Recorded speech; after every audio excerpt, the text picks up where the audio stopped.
안녕하세요. 반갑습니다. 이공영 강사입니다. 이번에는 워크북 1분 거특강 23회를 해볼 수 있도록 할게요. 171번 문제. 집행유예가 취소되면 부활되는 본형이 있는데 그게 동일한 사건에 대해서 다시 심판한 게 아닙니다. 그냥 있었던 형벌이 부활할 뿐입니다. 그래서 일사부재리 원칙의 적용 문제가 되지 않습니다. 1번 틀렸고요. 2번 운전면허 취소 처분은 형법상에 규정된 형도 아니고 그 다음에 이제 형벌과는 다른 목적과 기능을 가지고 있기 때문에 이중처벌금지 원칙에서 말하는 처벌로 보기 어렵다. 맞고. 3번 우리 이제 징계 부과금이라는 단어가 나오는데 요건 이제 행정질서벌에 해당하기 때문에 13조 1항의 이중처벌금지 원칙에서 말하는 처벌에 해당한다고 볼 수가 없다. 맞고. 4번 어떠한 행정적인 제재 기능이 제재 및 이에 결부된 억지, 그러니까 이런 행정 제재가 이런 거를 어떠한 행동들을 하지 말도록 하는 유도하는 그런 성격을 가지고 있다 하도록 우리가 처벌에 해당한다고 볼 수는 없습니다. 그래서 전체적으로 정리해 보면은 이중처벌금지 원칙에서 말하는 처벌이라는 것은 우리가 형법상의 형벌만 의미한다. 그렇기 때문에 이런 운전면허 취소 처분이라든지 징계 부과금이라든지 이런 거는 형법상의 형벌이 아니라 행정법상의 행정질서벌 등에 해당하기 때문에 이중처벌 금지 원칙에서 말하는 처벌이 아니죠. 그래서 같이 부과해도 된다 이렇게 됩니다. 다음에 172번 신상정보 고지 명령이죠. 요것도 이제 보안처분에 해당하니까 우리가 이중처벌 금지 원칙이 위배된다 할 수 없다. 그 다음에 13조 1항에서 말하는 처벌은 범죄에 대한 국가의 형벌권 실행으로서 과벌을 의미하는 것인데 국가가 행하는 일체의 제재나 불이익 처분 모두가 포함이 되는 것은 아닙니다. 왜냐하면 아까도 말했지만 행정질서벌 같은 경우에는 처벌에 포함되지 않기 때문에 그러겠죠. 그래서 여러분들 2번이 틀렸고요. 3번 외국에서 형의 전부 또는 일부의 집행을 받은 자에 대해서 국내에서 다시 형벌권을 행사하는데 이중처벌금지 원칙이 위배되지 않습니다. 왜냐하면 이중처벌금지 원칙은 국내에서 형벌이 여러 번 적용이 될 때 문제가 되는 건데 외국에서 받은 형벌은 노카운트이기 때문에 이중처벌금지 원칙이 위배되는 것은 아닙니다. 근데 이 판례는 이제 과잉금지 원칙의 위반으로서 신체의 자유를 침해하긴 하죠. 그래서 이 판례는 어떤 판례가 문제가 되는지를 어떠한 이제 원칙이 문제가 되는지를 구별을 반드시 해야 되는 지문이 됩니다. 일단 1번이 답이 되겠고요. 4번 우리 과징금도 형사적인 처벌이 아니라 행정법적인 처벌에 불과하죠. 그래서 과벌에 해당하는 것은 아니다. 형벌은 아니다. 그 다음에 성폭력 치료 프로그램의 이수명령을 병과하도록 할 수가 있는데 이것은 보안처분에 해당할 뿐이기 때문에 여기까지 맞는데 동일한 범죄 행위에 대해서 형벌과 병과될 경우에 이중처벌금지 원칙이 위배될 수 없겠죠. 왜냐면은 이것은 형벌이 아니니까. 그래서 쉽게 풀 수가 있습니다. 그 다음에 173번 문제 적법절차 원칙이네요. 이건 이렇게 읽으면 돼요. 1987년 제9차 개정헌법에서 적법절차의 원칙이 채택이 되었다. 맞는 지문. 그 다음에 니은번 우리가 범칙금 통고 처분을 받고도 납부 기간 이내 범칙금을 납부를 안 했어요. 그러면 이제 행정청에 대한 이의제기나 의견 진술의 기회를 주지 않았지만 즉결 심판 과정에서 법관한테 하고 싶은 말을 다 할 수 있습니다. 이것은 헌법이 위배되지 않는데 위배된다 했으니까 틀린 지문이죠.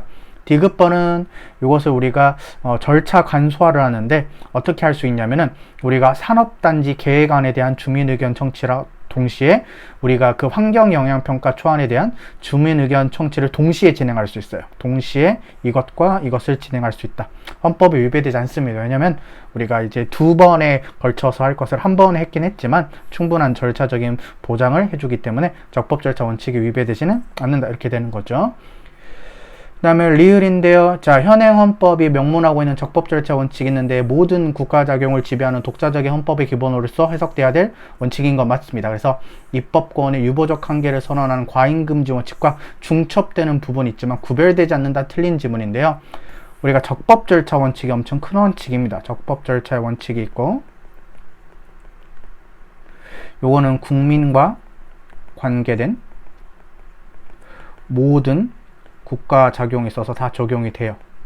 그래서 그 과잉금지 원칙 있죠. 여기서 말하는 과잉금지 원칙이 있는데 요거는 기본권이 제한되는 경우에 적용이 되는 원칙인데 기본권이 제한되지 않더라도 이렇게 하면 안 되지. 기본권이 제한되지 않더라도, 예를 들어서 뭐 재난지원금 이런 거 줄 때는 기본권이 제한되는 건 아니잖아요. 하지만 막 주면 안 된다. 그래서 이렇게 중복되는 부분이 있긴 하지만 구별돼야 되는 원칙이다 해서 리을 번이 틀린 지문입니다. 그럼 이제 어떤 문제였죠?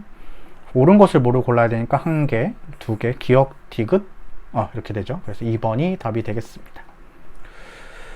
자, 174번에 1번. 적법 절차 원칙은 법률의 위헌 여부에 대한 심사 기준이다. 적용 대상을 형사소송 절차에 국한하는 것은 아니다. 그래서 모든 국가 적용, 특히 입법 적용 전반에 대해서 문제되는 내용이 합리성과 정당성을 갖추고 있는지를 판단하는 기준으로 된다. 이렇게 되는 거고. 2번. 적법 절차 원칙을 규정하고 있지만 이것은 열거하는 것이 아니라 예시되는 것에 불과하죠. 그래서 형사소송 절차뿐만 아니라 모든 국가 적용이 다 적용이 된다. 이렇게 되는 거고. 3번. 그래서 형사처벌이 아닌 행정상의 불이익처분에도 적용이 된다. 그래서 연속으로 맞게 되는데 4번입니다. 국가기관에 대해서 헌법을 수호하고자 하는 탄핵소추 절차는 국가기관인 국회랑 국가기관인 고위 공직자의 문제로서 우리가 국민에게 있어서 적용되는 적법 절차 원칙을 직접 적용할 수 없다라는 게 시험에서 많이 나왔던 질문이죠. 그래서 4번이 답이 되겠어요. 175번. 징계 절차를 진행하지 통보하지 않은 경우에는 징계 시효가 연장되지 않는다는 예외 규정을 두지 않았다는 것은 결국 징계를 계속 진행한다는 것입니다. 근데 이것은 헌법 위배되지 않으니까 키워드 따가지고 우리가 공부해 주시면 좋겠어요. 징계 시효 연장 관련된 판례. 그 다음에 2번. 우리 관계행정청이 등급 분류를 받지 않거나 등급 분류를 받은 게임물과 다른 내용의 게임물을 발견한 경우 영장 없이 수거 폐기할 수 있는데, 이게 왜 그런 거냐면 행정상 즉시강제라서 그렇습니다. 행정상 즉시강제는 헌법에서는 우리가 급박성을 요건으로 하기 때문에 원칙적으로 영장 없이 수거가 가능하죠. 그래서 절차적인 요건도 나중에 규정이 되어 있습니다. 헌법에 위배되지 않는다. 그래서 등급 분류 받지 않은 게임물과 다른 내용의 게임물을 발견할 경우 영장 없이 수거 폐기할 수 있다. 이런 규정이죠. 3번. 검사가 증인을 거의 매일 검사실로 소환했다. 헌법에 위배가 되는 판례. 그 다음에 4번은 적법 절차 원칙에서 도출할 수 있는 원칙으로서는 이러한 것들이 중요한 것으로 들 수가 있다. 그래서 맞는 지문 1번이 답이 되겠죠. 자, 그 다음 176번. 우리 주거의 자유 파트가 있어요. 16조인데 우리가 이제 사전영장주의만 규정이 되어 있고 사후영장은 규정은 안 들어있다.